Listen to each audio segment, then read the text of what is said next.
Kita beralih ke informasi lain, pemirsa. Menuju pemilihan kepala daerah, KPU Kota Manado sosialisasikan tahapan Pilkada 2024.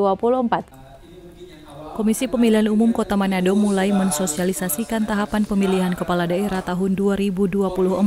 Kepada sejumlah awak media, KPU Manado menjabarkan tahap demi tahap proses pemilihan kepala daerah yang telah dimulai sejak awal tahun 2024. Yang jelas KPU pada hari ini, sebenarnya kemarin, pelaksanaan kegiatan sosialisasi tahapan Pilkada 2024. Selanjutnya ini masuk pada tahapan rekrutan badan ad hoc yang di awal bulan kemarin kita sudah melakukan pemberkasan dan proses itu sudah sampai di tahap akhir pengumuman pelamar yang akan mengikuti proses CAT nanti. Di samping itu juga kita sudah masuk pada tahapan perekrutan PPS. Yang jelas di akhir bulan ini kedua badan ad hoc itu sudah mulai bekerja.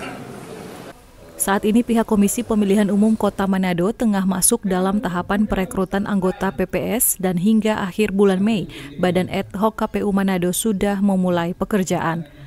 Eka Putra melaporkan untuk Kawan WaTV.